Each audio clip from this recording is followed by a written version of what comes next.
afinal de contas, você vai me falar, pô, André, mas a gente veio de 13 pregões de queda, assim, que 13 pregões de queda, né, onde a gente variou 5%, né, ou seja, na tendência forte de queda, a gente acabou não caindo nada, né.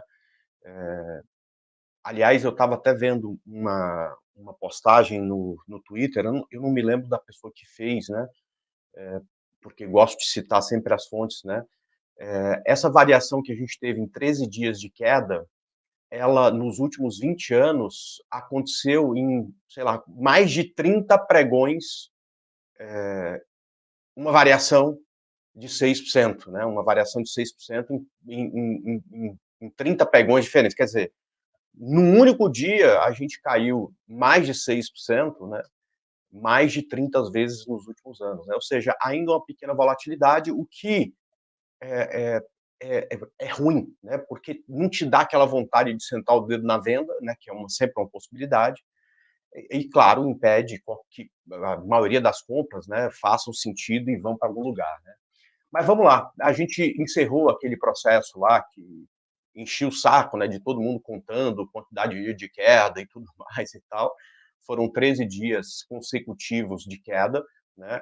Essa queda começou aqui a partir, tá, do dia 1º de agosto, ou seja, o primeiro pregão do mês, e hoje é dia 21, tá?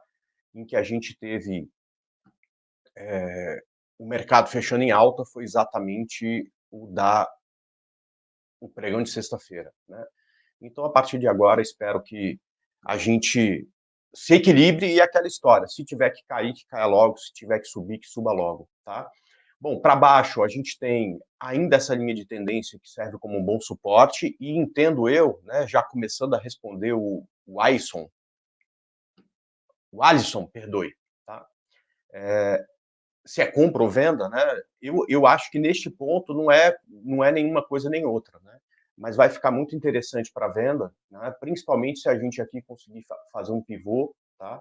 E cruzar essa linha aqui para baixo, tá? E é claro, como a gente só pode imaginar o que fazer caso o mercado faça algum movimento, né? Qualquer coisa para cima que deixe este Ibovespa acima dessas médias, né? E depois volte a subir, principalmente ficando acima de 120.200 pontos, eu acho que vai ser aí um momento interessante para voltar a pensar em compra. Neste miolo, eu quero muito pouca coisa, apesar de ter alternativas, né? Assim, por exemplo, de contra-ataque, né? A gente tem aí uma série de ativos que podem dar boas operações, né? A gente,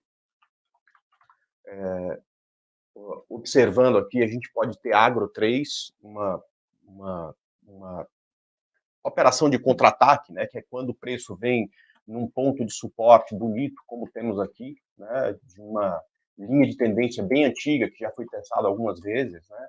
A gente tem, na mesma condição, Usiminas 5, tá? Que também, né, chegou perto de uma linha de tendência, também uma linha de tendência bem antiga, né, uma linha de tendência que vem lá, né, deste fundo aqui de 2016, né, já foi tocada algumas vezes e deixou um candle bonito aqui nessa região. Enfim,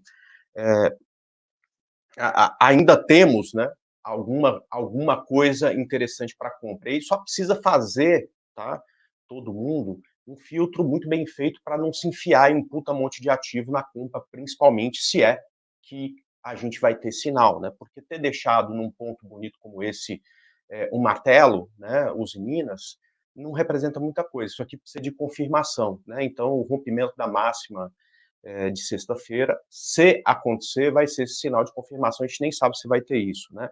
Ainda temos o setor mais forte de bolsa, né, que nos últimos meses, principalmente, que é o setor de construção civil, com algumas boas opções, como, por exemplo, a Zetec, que está lá consolidando perto do topo, né? A gente poderia chamar isso ou de rompimento de topo, ou até mesmo de correção nas médias, até porque o ponto de compra é exatamente o mesmo, né? Mas ainda um ativo bonito para pensar em compra, tá?